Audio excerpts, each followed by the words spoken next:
Hello, culés. Welcome to Barca Talk. This is your host, Gabriel Quiroga, here in the Spanish capital. Obviously, there's no match review because Barca plays Granada tonight at 9 o'clock local time. So we will discuss that game this Friday in our Barca Talk cafe.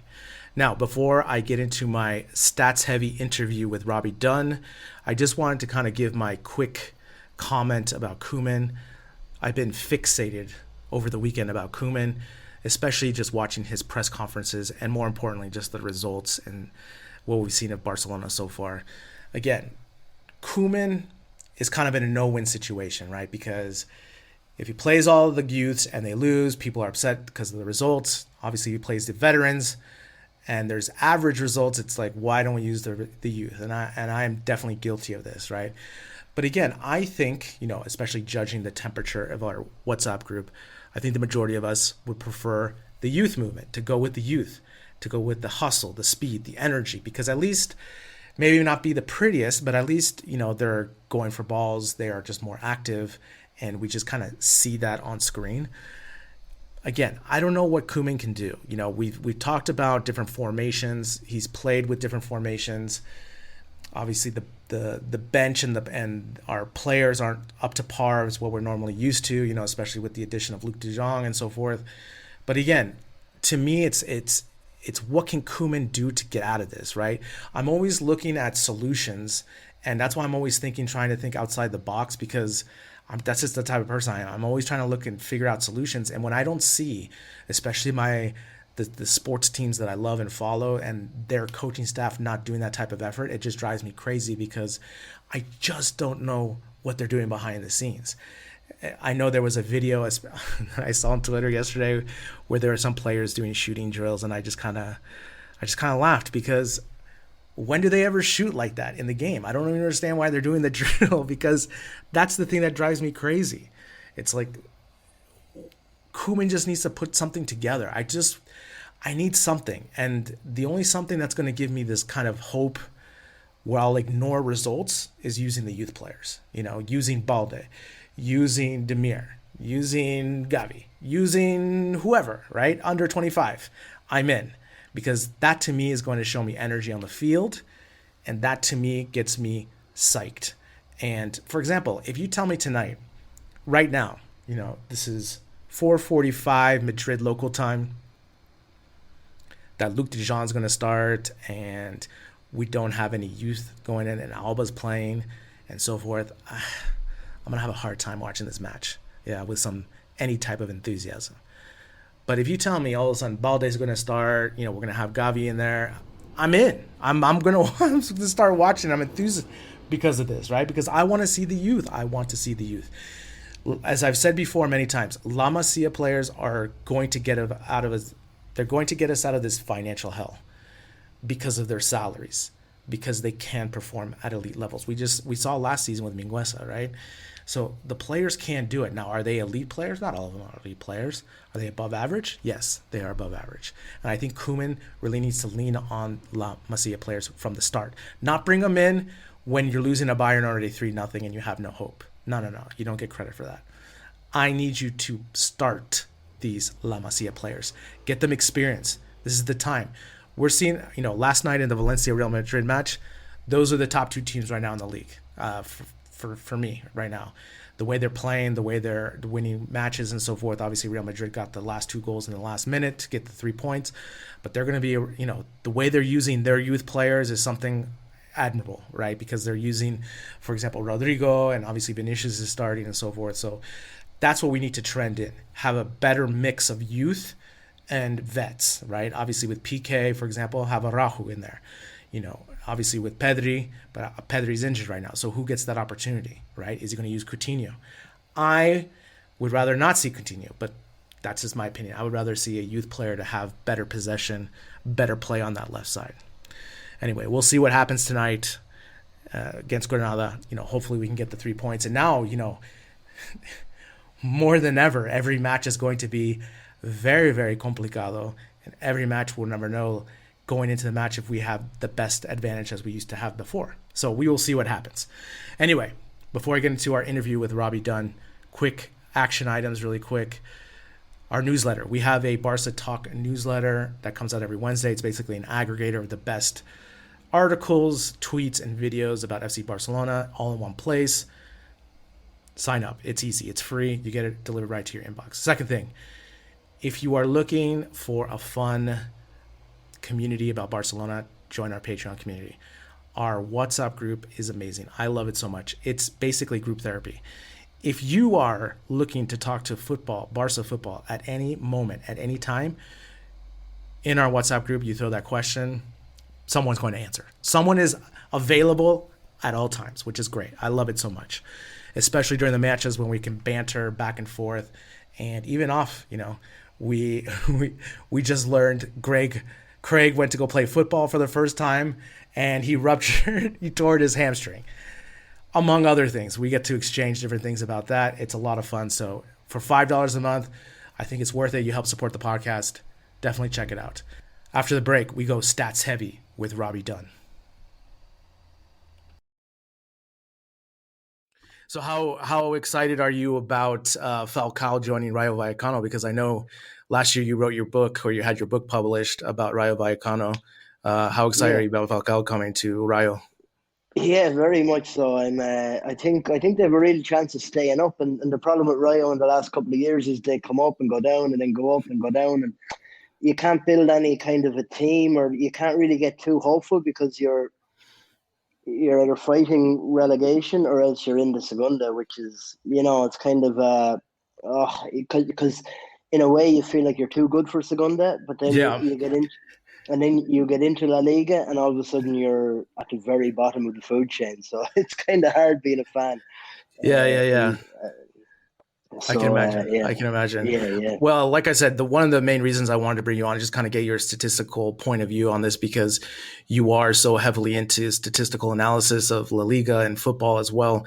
Last time we talked, it seems like a lifetime ago now, like 2 years ago, you had told me about your passion for statistics. And I just kind of want to get your ideas. I sent you a bunch of questions about this. First of all, I want to start off with XG. What is your overall opinion about XG? Do you think it is a good stat for us to measure how good, expected goals are for attacking players, especially? So you've got me on now, and maybe I am a good person to get on, because I'm not by any means advanced in terms of data analysis, but I'm also not a complete novice. I'm very much a beginner, but I do have kind of some kind of an understanding of what's trying to be achieved, I guess.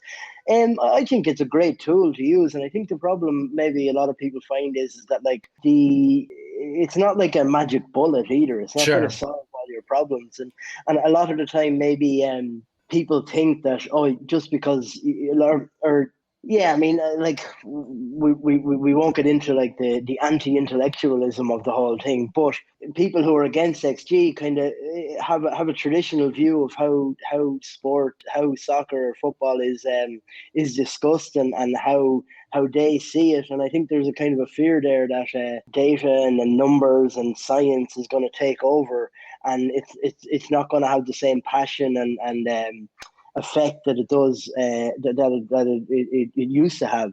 Whereas XG is just another tool to use to analyze the game, and I think it's excellent in that sense, and it gives you a really good barometer of the process behind what a team is trying to do. So, for example, we've all seen games where you've got a team that absolutely batters another team, and their strikers just misses 3 really good chances, but they were by far the better team. And so what happens is, and then the other team go up and counter and score a goal, win 1-0.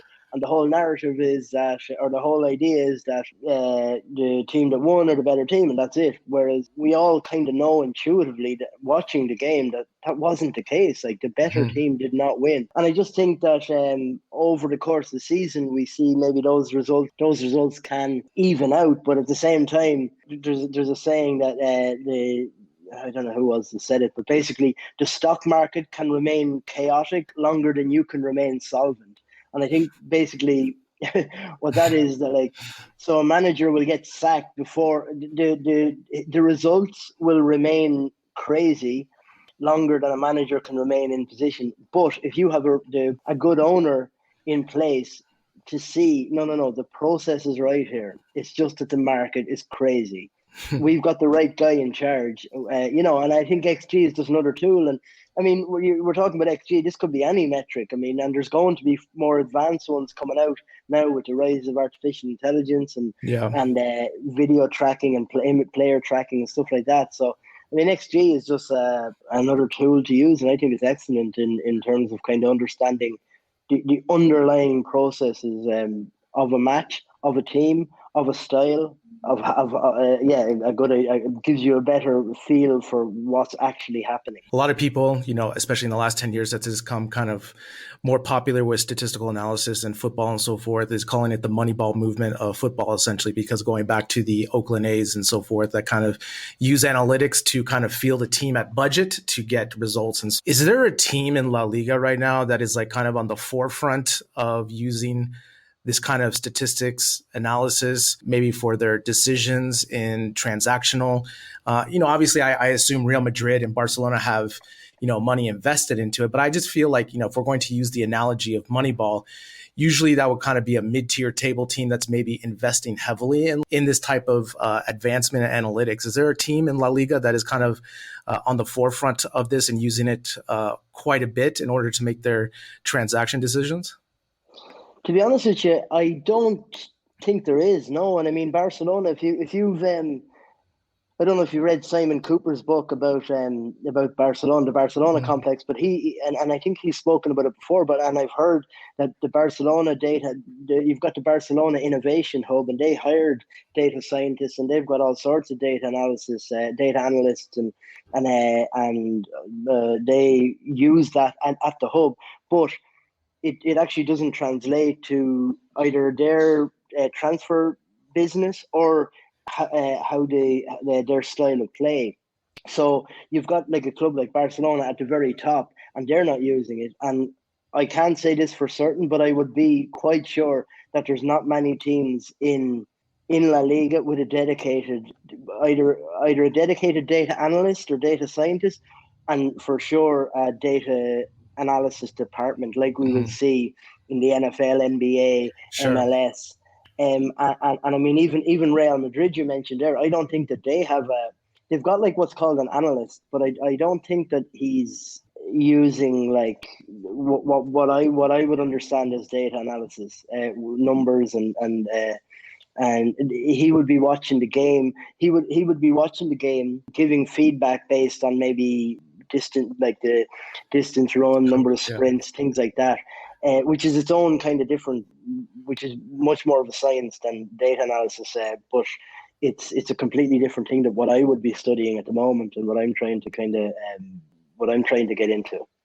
So do you think there's this kind of apprehensive because it's just too new and they don't see the value of it? Because, like what happened in baseball essentially with Moneyball is it just took forever for these, when the Oakland A's started winning some, AL West championships, then people started to look at a way to, to use that for their transactional decisions. Do you just think that Barcelona and Real Madrid, for example, are fine with what has been working, obviously, for the past 15 years of just, using their talent and free agency, and so they don't see this need of statistical analysis innovation?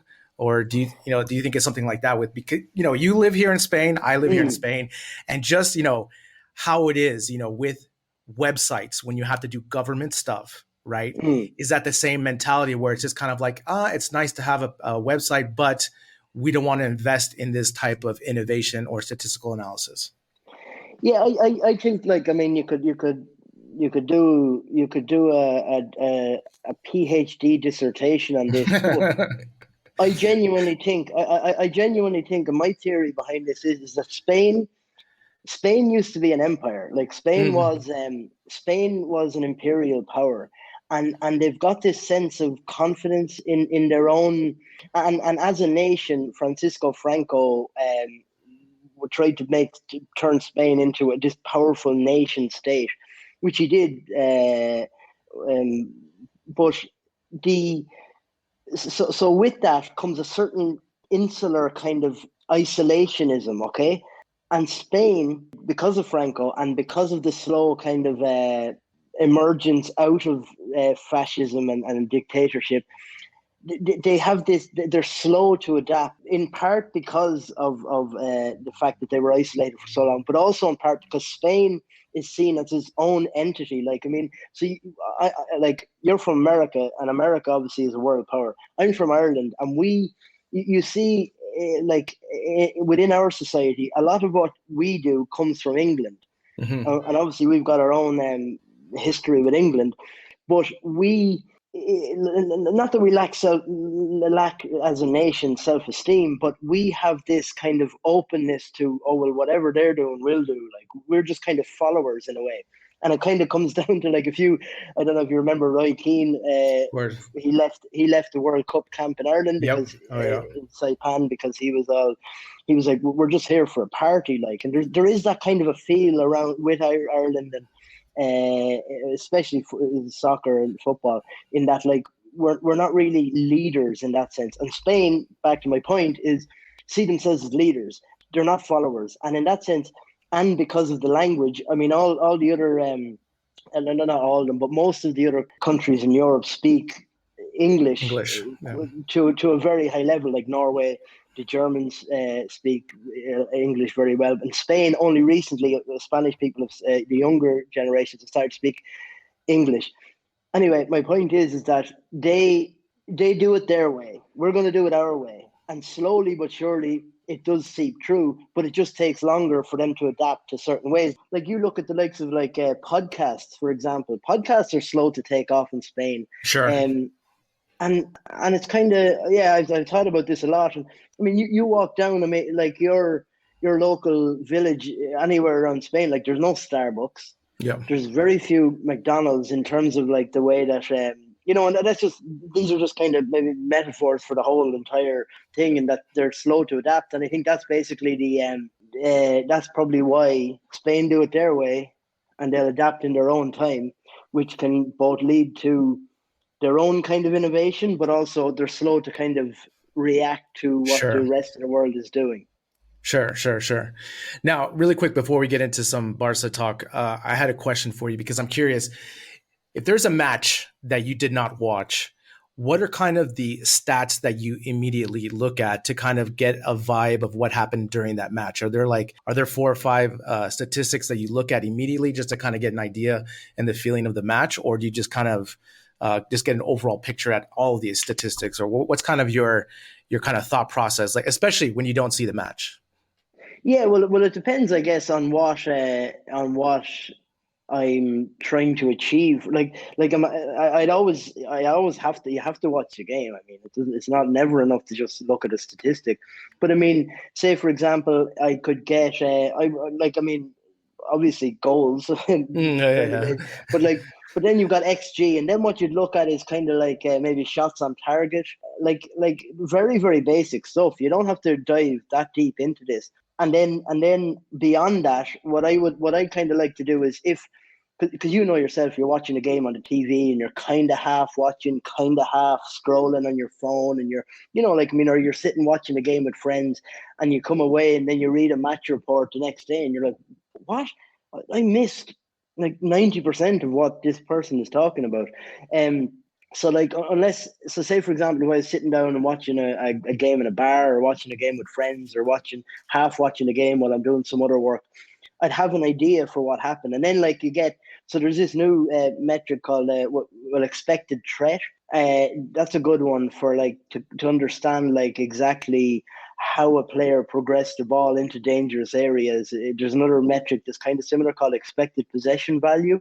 And these are basically the pitch is broken up into little grids and like tiny little squares, like pixels almost. Mm-hmm.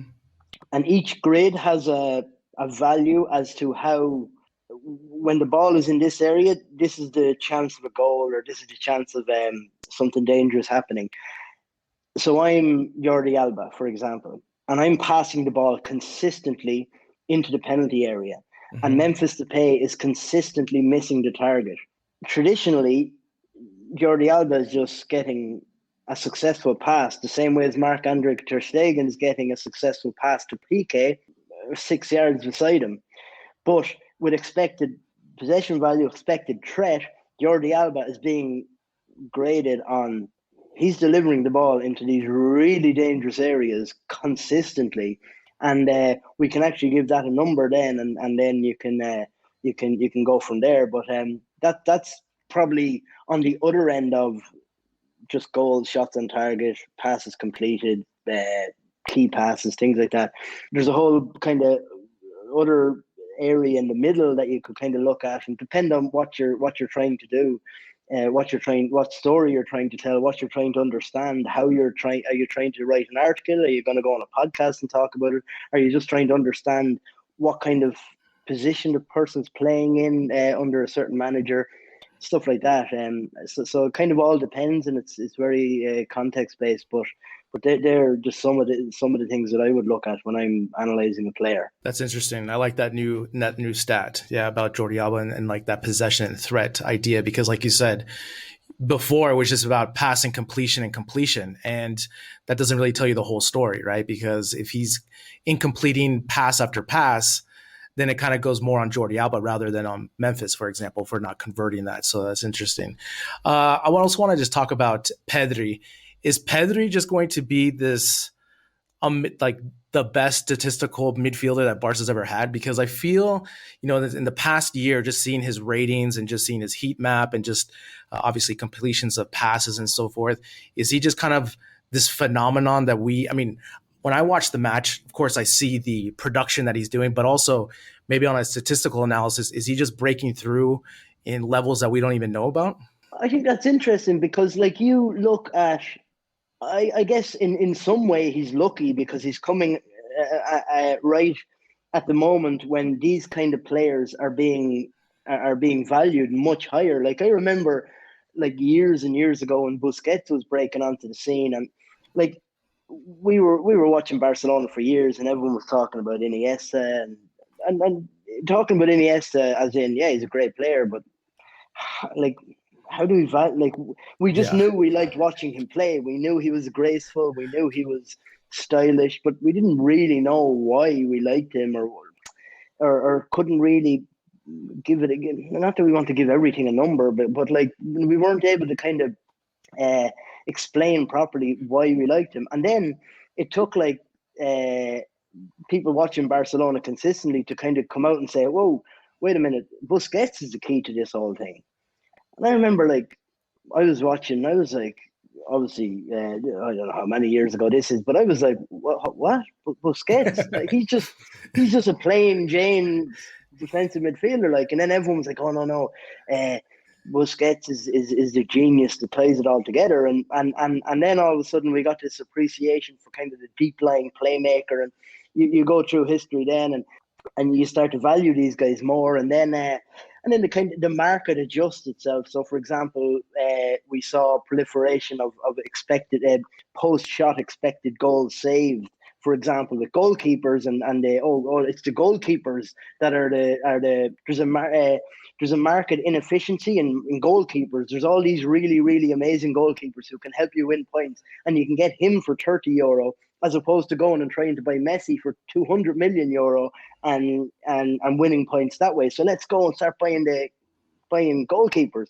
And then all of a sudden, Allison was bought, and goalies like this, and all of a sudden, the market inefficiency kind of leveled itself out. And then it was like, oh, centre backs, Virgil van Dijk, and it's kind of like the club what are they called? Club scouting departments and club the hierarchies of clubs started to figure these things out, and we're like, okay, now we're starting to learn how to patch a team together rather than just kind of buying the player that's in fashion at the moment, or and I think it became a lot more kind of, and it's by no means a science, but it did become slightly more scientific. But back to your question about Pedri, I think he's kind of lucky in a sense that we know how to value him much better now than if he had broke on the scene 20 years ago. It would have been like, oh yeah, like, I mean, he's kind of nice, decent footballer to watch, but whatever. Whereas now we're like, oh my god, his expected threat, his through balls, his key passes, his passes into the penalty area,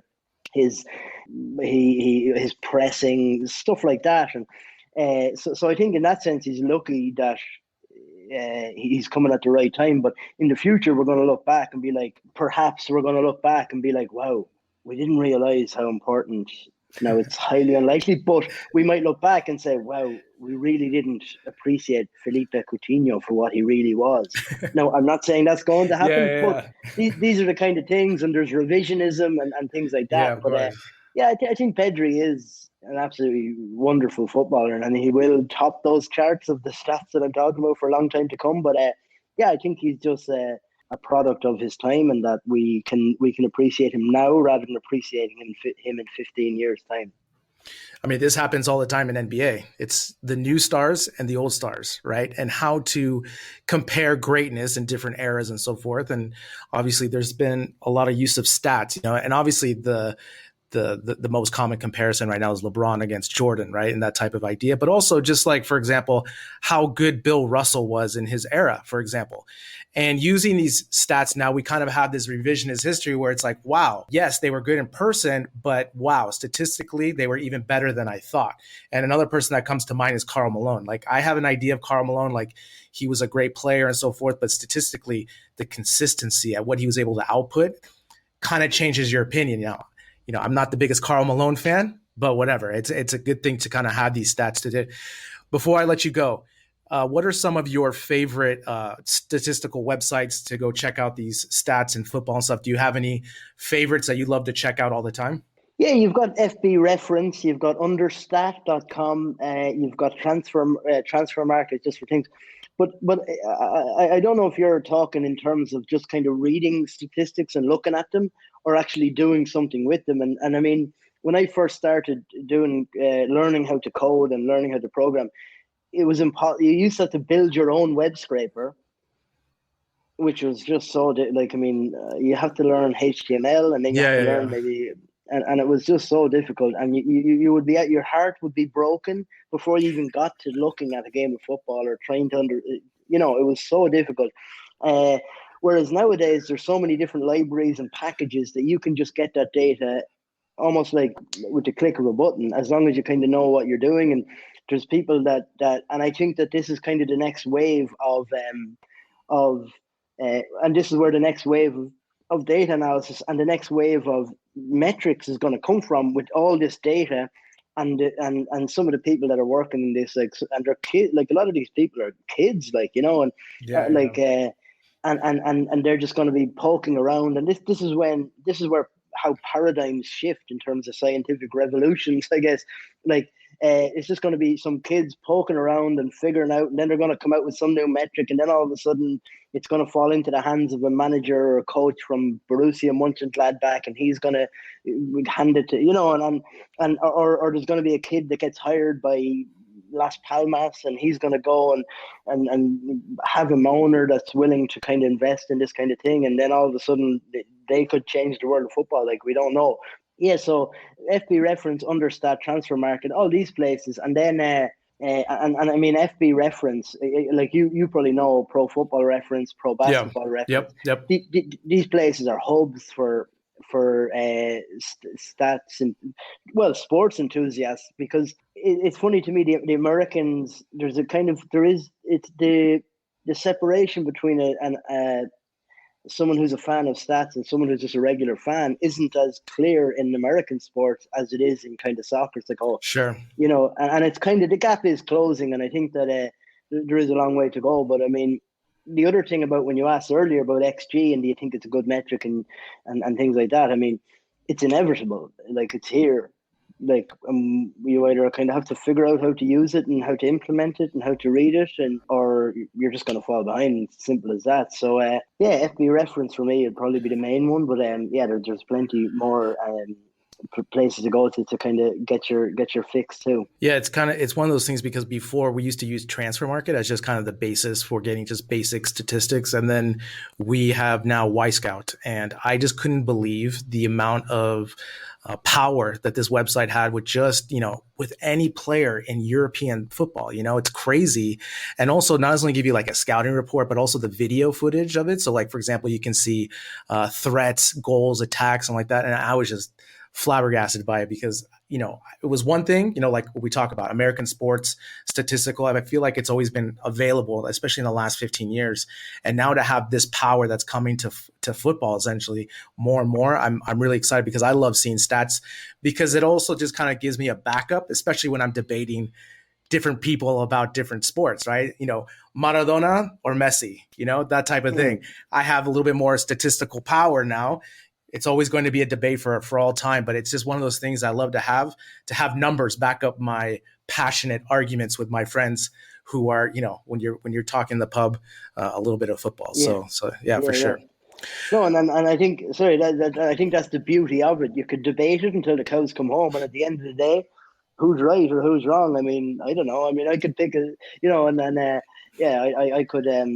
I could pick out 5 stats that make Messi look like the best in the world. But at the same time, if I lean in a different way, I could pick out 5 stats that say Ronaldo's the best in the world. For sure. Then it becomes subjective, and that's when it becomes fun because that's when you win and you lose games, and that's when that's when your argument falls apart, or else it doesn't. So it's I think it's interesting because of that, and I love it.